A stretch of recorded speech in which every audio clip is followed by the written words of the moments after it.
perempuan keluarkan sampah emosimu, laki-laki keluarkan sampah emosimu dengan konselor laki-laki. Sampah ya? Ya itu karena kita ini kan meledak-ledak ini kayak Bener-bener. bom atom ini kan Masya karena Allah, iya. Mimpi adalah kunci untuk kita menaklukkan dunia. di sana ada SDM konselor yang sudah dilatih dan siap untuk memberikan layanan. Iya. Linknya itu saya sudah bagi juga di story WA. Sip. Yes. Nanti kita lapea ing kita di Mangura. Nah, kayak di terakhir lirik lagu ini, Tanah Wulio lape-lapea ing kita di Mangura. Tanah Wulio ini kita jaga, kita pelihara. Kita semua generasi muda. Nah ini kira-kira menurut Kak Ainun bagaimana ini? Sangat dalam loh kalau menurut saya ini kira-kira.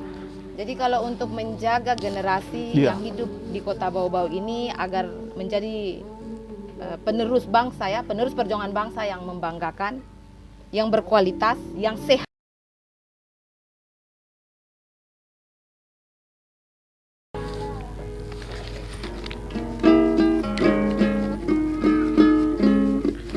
Oke, assalamualaikum warahmatullahi wabarakatuh, sahabat YouTuber semua di manapun saja Anda berada. Kali ini kita kembali di segmentasi koja-koja, tentunya dengan sesuatu yang berbeda. Saya di sini ada bawa gitar kecil yang mungkin kita bisa berdendang hari ini, berdendang dangdut. Oke, di samping saya sudah ada, sebenarnya beliau ini saya sangat ngefans. Pertama kali kita ketemu di kelas inspirasi pada tahun 2019 yang lalu. Udah lama. Assalamualaikum Kak Ainun. Waalaikumsalam warahmatullahi wabarakatuh. Apa kabarnya nih Kak? Alhamdulillah baik. Sehat selalu. Yes. Insya Allah sehat selalu. Salam sehat. Salam sehat. Nah, kebetulan Kak Ainun ini adalah salah satu pembina UKM ya, LDK FK Unidayan.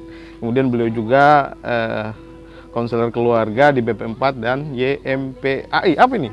Yayasan Masyarakat Peduli Anak Indonesia. Nah, yang paling penting lagi beliau adalah founder Komunitas Kesehatan Jiwa Kota Bau-Bau. Nah, ini yang menarik. Kesehatan jiwa. Kemudian hal yang menarik juga bahwa tanggal 10 Oktober kemarin itu kita di seluruh dunia memperingati Hari Kesehatan Jiwa 10 Oktober. Nah, berkaitan dengan itu juga ya memang ya karena hidup ini ketika kita hadapi dengan tenang itu akan tenang juga, ketika kita hadapi dengan amarah itu menjadi apa juga kira-kira. Kemudian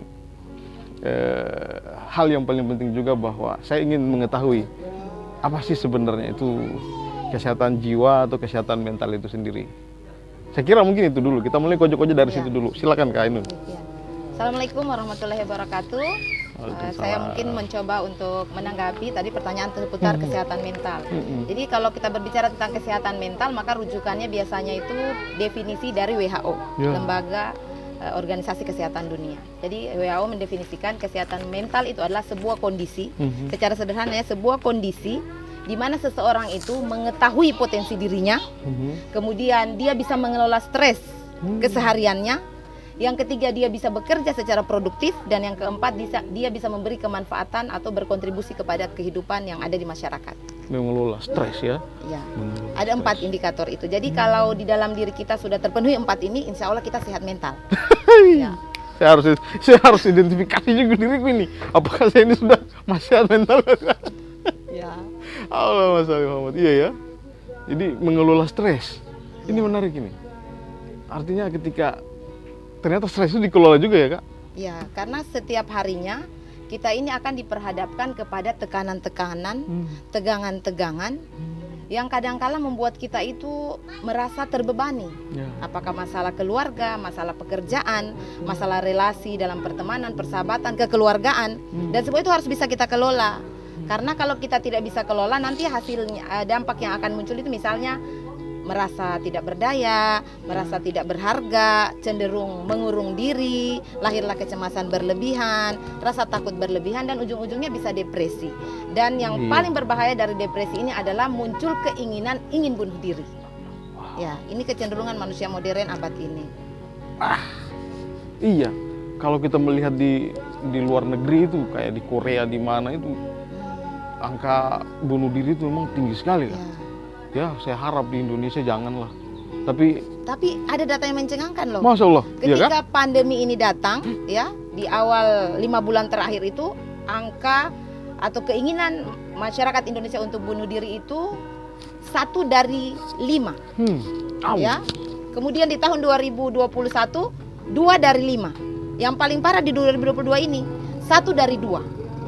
Jadi cukup tinggi angka bunuh diri dan rata-rata itu di usia 15 tahun ke atas. Usia-usia yang memang penuh dengan kerentanan ya, karena pencarian jati diri ya, mulai banyak stresor sosial, kemudian dibilang anak-anak sudah balik, dibilang balik masih anak-anak. Jadi mereka berada pada masa transisi sehingga perlu kepedulian kita semua, terutama bagaimana support dari keluarga.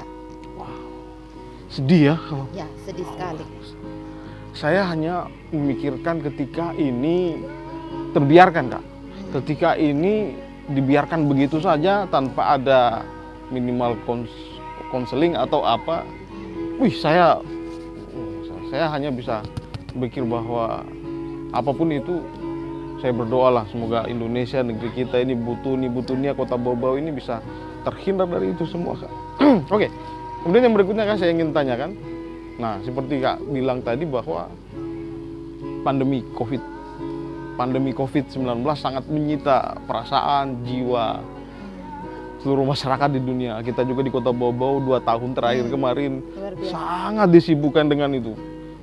Alhamdulillah kita semua sudah divaksin, kemudian sekarang sudah sampai dengan tahap ketiga, kemudian status juga sudah mulai meredup. Walaupun demikian, nah dari segi agama ini, Kak, kira-kira bagaimana ini memandang hal ini ketika kesehatan mental dan jiwa itu pasca pandemi ini? Silakan, Kak. Jadi saya akan mencoba dulu merujuk firman Allah di dalam surat Al-Baqarah ayat 155. Jadi Allah berfirman, Bismillahirrahmanirrahim, dan kami akan menguji kamu dengan sedikit ketakutan, kelaparan, kekurangan harta, jiwa, dan buah-buahan. Jadi ternyata Allah sudah ingatkan kita bahwa sesungguhnya kehidupan ini tidak selamanya berisi pelangi gitu. Akan ada suatu masa di mana memang jiwa kita akan terguncang oleh sebuah persoalan, maka perlu sekali kita mempersiapkan diri. Dan kata Allah, ketika kita diperhadapkan pada kondisi-kondisi itu, maka kita dibimbing untuk mengucapkan innalillahi wa inna ilaihi rajiun. Lalu pertanyaannya, siapa orang yang bisa terbebas dari guncangan jiwa itu? Masih dalam sambungan surat Al-Baqarah 155, 156, 157 dikatakan yaitu orang-orang yang mohon maaf dalam surat Al-Ma'arij ayat 19 bahwa manusia itu secara fitrah memang bersifat keluh kesah. Ya, mereka memang kalau ada persoalan berkeluh kesah, tapi kalau dapat nikmat mereka kikir. Nah, maka digarisbawahi oleh Allah, orang-orang yang tidak akan terkena guncangan jiwa itu yaitu mereka yang mendirikan sholat. Masya Allah. Kemudian di sambungan ayat selanjutnya lagi, dan mereka yang tetap setia mendirikan sholat. Masya Allah. Jadi di dalam surat Al-Ma'arij 3 kali Allah mengulang, dan terakhirnya lagi, dan mereka yang memelihara sholatnya.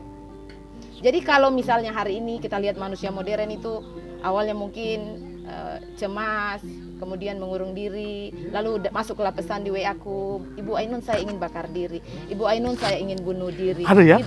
Iya, ada. Ibu Ainun saya sudah tidak bisa hidup lagi. Macam-macam persoalan yang saya hadapi dalam memberikan pendampingan kepada masyarakat di Kota Bau-Bau ini. Dan memang kendalanya itu rata-rata, Ibu Ainun memang saya belum punya ilmu agama gitu.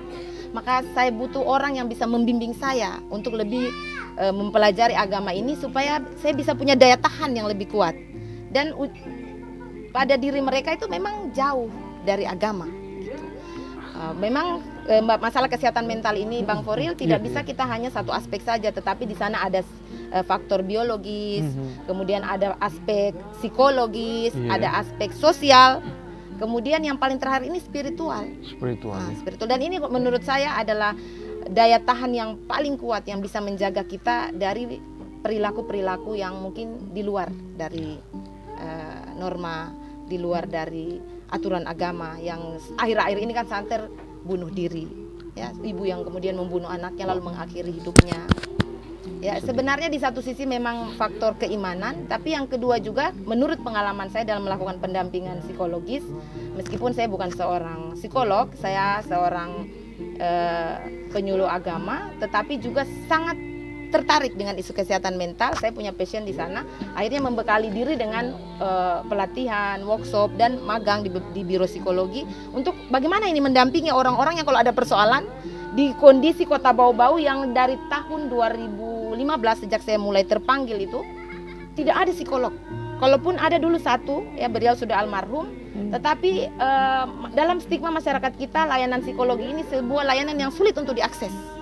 Yang kedua, biasa masyarakat kita takut biayanya berapa gitu. Bener. Sementara tidak semua masyarakat kita kan kondisi ekonominya mungkin baik begitu. Terutama kalangan akar rumput, siapa yang akan menolong gitu. Atau minimal memberikan bantuan. Jadi dengan adanya kemudahan akses lewat layanan online seperti ini kan kadang-kala meski saya tidak sampai ke rumahnya, kita terhubung. Ya, kita terhubung lewat layanan-layanan online. Begitu pula Yayasan Masyarakat Peduli Anak Indonesia juga kan membuka layanan itu. Jadi maksudnya walaupun kantor pusatnya di Depok tapi sudah buka cabang di Bau-Bau. Nah, dan di sana ada SDM konselor yang sudah dilatih dan siap untuk memberikan layanan. Iya. Linknya itu saya sudah bagi juga di story WA. Sip. Yes. Nanti kita bagi di diskusi. Baik, sangat menarik ini, Kak. Tapi sebelum kita lanjut, sahabat YouTuber semua, kita sekarang ini berada di Masjid Keraton, di Ajaraijo maksudnya, tadi dari Masjid Keraton sholat di sana. Di Ajaraijo di ujung benteng Keraton. Di sini suasananya adem, Kak. Ya, betul. Anginnya sepoi-sepoi, ada yang menyanyi-menyanyi. Saya juga mau bermain ini, tapi ada yang menyanyi, tapi kita bermain juga lah. Saya suka menyanyi lagu Buton, Kak. Kayak contohnya begini. Dengar ya.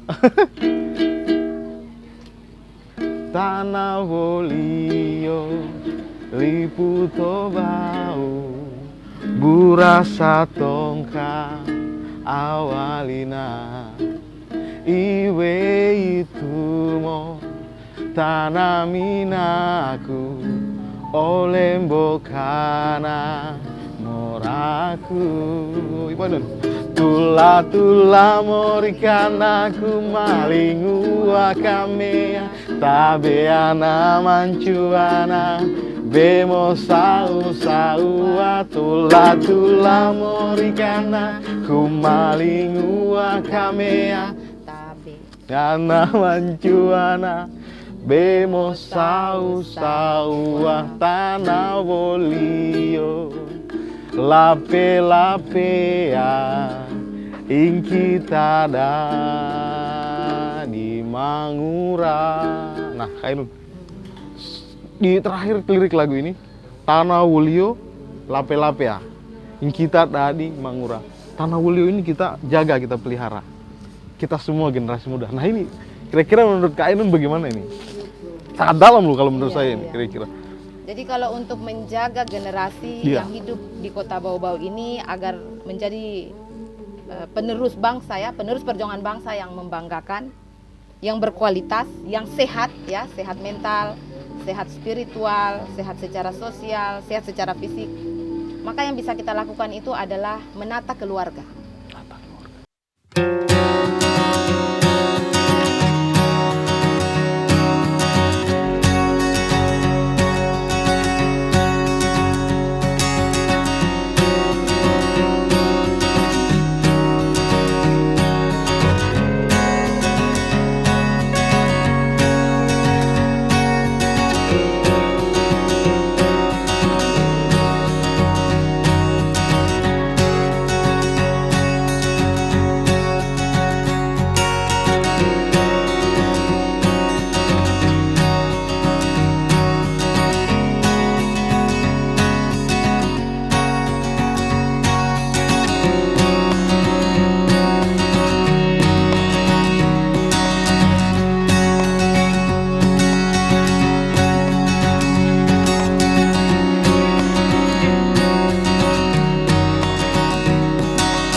kaumnya.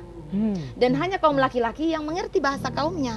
Ya, jadi di ruang konseling perempuan keluarkan sampah emosimu, laki-laki keluarkan sampah emosimu dengan konselor laki-laki. Sampah ya. Ya, itu karena kita ini kan meledak-ledak ini kayak Bener-bener. bom atom ini kan Masya karena Allah, iya. banyak emosi negatif yang disimpan, Sampah. dipendam. Kalau 1 hari, 2 hari, 1 tahun, 2 tahun, bayangkan seperti apa itu? Iya ya. Tsunami kan? Ya, jadi maksudnya alhamdulillah juga selain Iya. adanya komunitas kesehatan jiwa, di sana kan saya membimbing ibu-ibu untuk siap menjadi konselor. Ya begitu. Siapa saja bisa jadi konselor, minimal dia punya kemampuan mendengarkan dengan empati, kemudian yang kedua dia memiliki kemampuan menggali dan wawancara, dia bisa memberikan rasa nyaman, dia tidak diskriminatif, maksudnya semua terlayani, ya mau laki-laki mau perempuan sama. Masalah kesehatan mental ini bukan hanya masalah perempuan, karena menurut pengamatan saya ya, saya suka jalan-jalan di Kota Bau-Bau ini sama Pak Mujizat, di pojok-pojok, pinggiran-pinggiran, emperan-emperan, saya bilang, kok banyak ya laki-laki yang gila? Ya. Mungkin orang tidak mengamati itu, tapi karena saya fokus di sana, banyak ya, lebih banyak laki-laki daripada perempuan. Nah, karena stigma di dalam masyarakat kita mengasuh anak laki-laki itu harus kuat, tidak boleh menangis, kemudian tidak boleh terlihat cengeng. Tapi kalau masih anak-anak, harusnya orang tua kita memberikan ruang itu. Kalau dia masih kecil, dia nangis bolehlah. Nanti kalau sudah 7 tahun ke atas, di saat akal sudah mulai berfungsi, anak laki-laki juga akan punya cara untuk meregulasi emosinya. Bahwa oh ini saya sudah mulai besar. Tapi kalau masih anak-anak, saya dapati kadang guru-guru ya anak-anak menangis. Diam-diam, jangan menangis kamu laki-laki. Jangan kuat, jangan cengeng. Akhirnya itu ledakannya laki-laki itu di pernikahan. Banyak saya dapati para pelaku KDRT itu. Ya, meledak di pernikahan. Emosi yang tidak pernah ada salurannya untuk dikeluarkan. Masya Allah. Ya. Nah ini Kak, kemudian apakah di Kota Bau-Bau ini ada layanan-layanan itu Kak? Bagaimana? Ya, Bisa alhamdulillah sejak tahun 2001 Kota Bau-Bau ini putra daerah 2021 putra daerah sudah pulang 2 orang ya. Ada Dino dan satunya lagi biasa dipasapa Kak Nur, mereka psikolog klinis.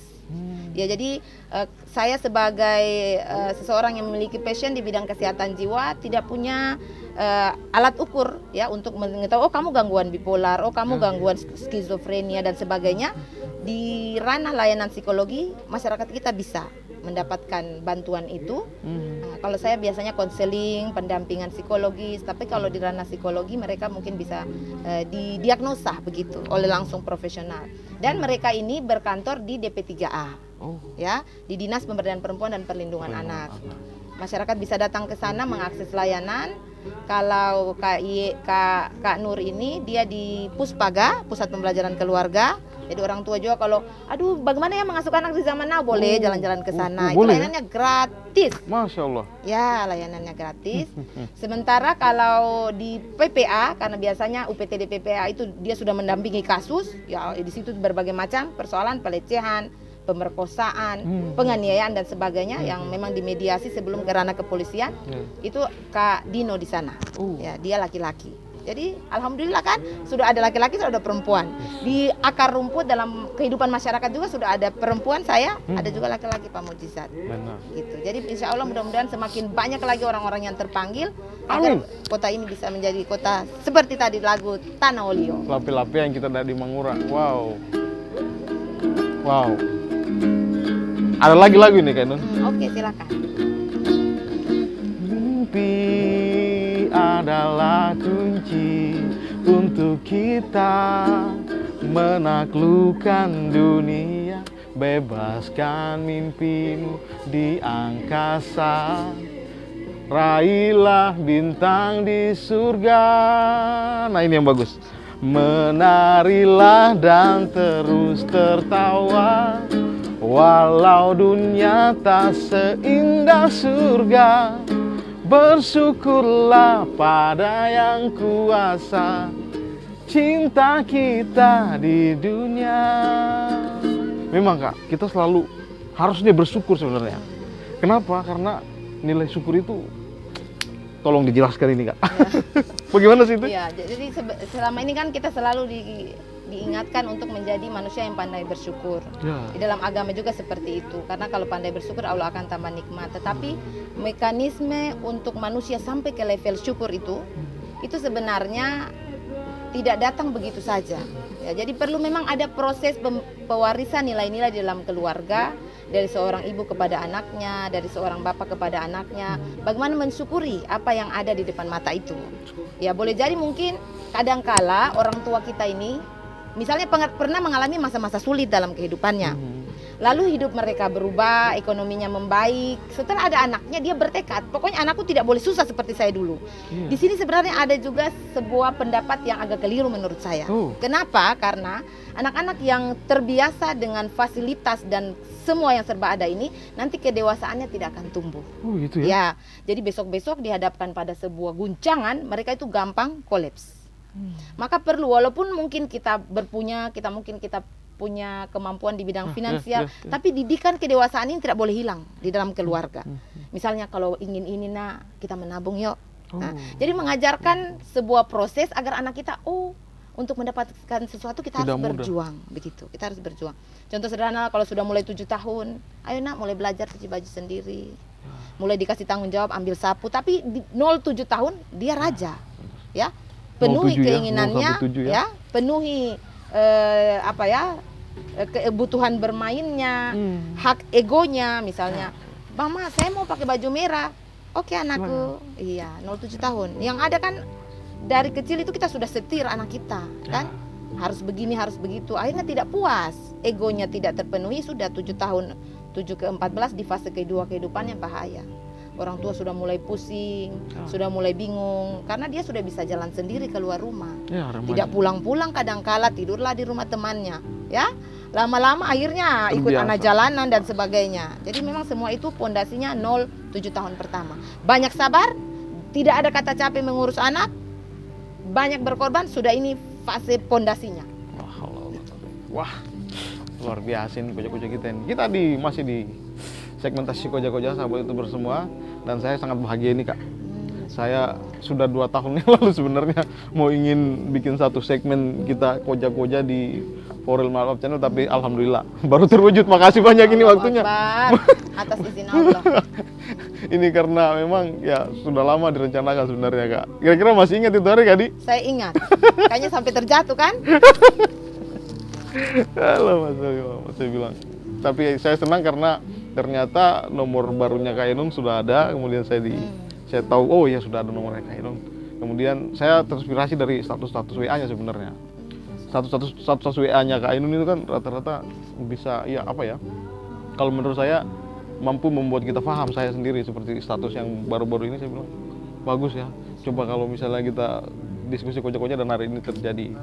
Balik ke kesehatan mental tadi, kira-kira bagaimana Kak untuk bisa melahirkan generasi, atau misalnya kayak kami, saya, kemudian kameramen, kita semua yang nonton ini bisa menjadi sehat mentalnya. Kira-kira apa yang harus kami lakukan kira-kira? Ya, jadi yang pertama, tidak ada siapapun juga kalau memang dia bernama manusia yang bisa bebas dari persoalan kesehatan mental. Ustadz sekalipun, psikolog sekalipun, konselor sekalipun, apalagi misalnya orang-orang yang memang tidak paham tentang kesehatan mental. Tetapi yang bisa kita lakukan, yang pertama itu kita membantu anak-anak kita agar memiliki konsep diri yang positif. Nah, kalau berbicara konsep diri, maka di sana ada self image, gambar diri.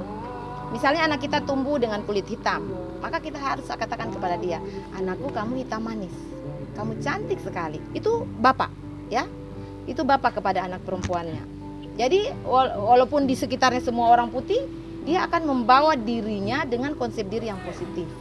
Setelah self image ada namanya self esteem, harga diri. Nah, katakan kepada dia, kaya dan miskin itu sama di sisi Allah. Yang paling penting akhlakmu nak. Ini nilai-nilai yang memang harus kita wariskan dari anak-anak kita masih kecil. Dan terakhir self ideal, dia mau jadi seperti apa di masa depan. Nah, kemudian setelah kokoh secara konsep diri, bagaimana kita sediakan ini supporting system. Ya berarti keluarga, ya. Nah, orang tuanya, paman-pamannya memberikan contoh teladan yang baik. Kemudian selanjutnya lagi kita desain lingkungan atau sebuah komunitas kehidupan di mana kita berkontribusi di situ. Nah, kalau contoh sederhana misalnya di belakang Hotel Raja Wali kami tuh bikin RT Ramah Anak. RT Ramah Anak ini di sana ada sebuah rumah yang kami jadikan sebagai fokus kegiatan keagamaan, kegiatan pendidikan, rumah baca dan sebagainya untuk semua anak di pemukiman itu, untuk satu RT. Siapa tahu nanti terinspirasi, ya. RT-RT yang ada di Kota Bau-Bau ini, di setiap satu RT bikinlah RT rumah anak, rumah tangga ramah anak. Di sana ada suami istri yang punya komitmen moral, ya, komitmen sosial untuk merangkul semua anak ini agar persoalan-persoalan yang mereka alami di masa kecil ini bisa teratasi. Yes. Ya, kalau tidak teratasi di kecil, itu tadi saya bilang, mereka akan besar, mereka nanti akan menjadi musuh kita kalau kita tidak tangani sejak dini, dan mereka juga bisa meresahkan kehidupan sosial. Nah, kemudian yang terakhir, keagamaan ini ya, pendidikan keagamaan. Saya pikir ini tidak akan pernah lekang oleh waktu, karena kita sudah belajar di dalam kitab suci bahwa Allah berfirman di dalam surat Asy-Syams, fa'alhamaha fujuraha wa taqwaha. Di dalam setiap jiwa itu ada potensi fujur, ada potensi takwa. Jadi kehadiran kita sebagai orang tua, sebagai manusia yang dewasa, membimbing, mengarahkan anak-anak kita ke jalan yang benar. Jadi jangan pikir begini, itu kan bukan anakku, biar saja. Kalau kita semua orang berpikir seperti itu, maka kerusakan ini akan penuh di muka bumi. Tapi cobalah mungkin 1 orang, 2 orang, 3 orang. Kalau sudah 10 orang, bagaimana kekuatannya? 10 orang yang membentuk komunitas kebaikan, lalu dari mereka lahir sebuah gerakan-gerakan yang menginspirasi kota ini. Dan dari Foril Marpa, mudah-mudahan masyarakat kita mendengarkan pesan ini. Bantulah anak-anak kita agar mendapatkan masa kecil yang bahagia. Masa kecil yang bahagia. Berikan mereka ruang psikologis dengan jangan terlalu dipenjara di dalam rumah, tetapi bawa mereka ke tempat-tempat yang luas dan lapang. Allah memberikan kita bumi Bau-Bau ini yang luar biasa. Indah sekali, luas, lapang, supaya mereka mendapatkan udara psikologis sebagaimana Rasulullah juga melalui masa kecilnya di Bani Sa'diyah. Di sana bahasa begitu fasih, keadaan alam begitu murni. Jadi Rasulullah tumbuh memiliki kelapangan dada yang luar biasa. Ya, sampai kan dilempar, dihujat, Rasul balas dengan kebaikan, tidak sampai di hatinya. Kebetulan memang dari masih nuansanya Maulid. Ya, jadi kita rindu Rasul lagi nih, Masya Allah Rabbi. Subhanallah. Iya, jadi Kak Ainun sore-sore begini, Kak Ainun sudah menyempatkan diri koja-koja di sini. Kita sore ya, pada asar kita di Ajar Rejo. Saya kenapa senang sekali kalau misalnya ada beberapa narasumber, saya selalu ajak ke sini karena menurut saya tempat ini sangat indah. Ini menyimpan peradaban kita, Kesultanan Buton masa lalu, keren pokoknya. Jadi teman-teman sahabat semua yang ingin tahu tentang benteng keraton Kesultanan Buton, Anda bisa datang ke Bau-Bau lah. Intinya di sini Presiden sudah pernah datang juga. Sudah pernah datangnya Presiden di sini. Baik Ibu Kak Ainun, terakhir ini sebagai closing statement untuk segmentasi koja-koja kita kali ini. Ya, silakan. Closing statement. Ya, saya ingin menyampaikan bahwa sebagai penyuluh agama Islam, ternyata hari ini kita harus bisa menjawab persoalan yang ada di masyarakat, menjadi bagian dari solusi yang meresahkan umat manusia. Dan mari kita semakin kreatif di dalam mengemas dakwah, terutama memiliki juga kepedulian untuk mengembangkan wawasan dan keilmuan kita di luar mungkin ilmu keagamaan. Karena masalah kesehatan mental ini menjadi kebutuhan umat manusia hari ini, maka seorang penyuluh agama juga harus bisa memiliki keterampilan dan skill yang lain agar kita bisa bersama-sama membangun peradaban ini, sehingga Tanah Buton ini ya seperti sejarah yang pernah kita baca, kita bangga begitu menjadi generasi yang pernah lahir di tanah ini. Tanah Buton. Wow. Menutup segmentasi kita kali ini, satu lagu dari saya buat Anda semua. Owoli pukadangi aku, iwe itu molembokan araku, hingga tonduin cakusa dada, udania saumuru adadiku, samaridona salabina kasihku, samararena labimo pemeliliku simo lipuna kumbore ngangarandaku gauku bekumbulimo. Terima kasih. Assalamualaikum warahmatullahi wabarakatuh. Sampai ketemu lagi di segmentasi Koja-Koja selanjutnya.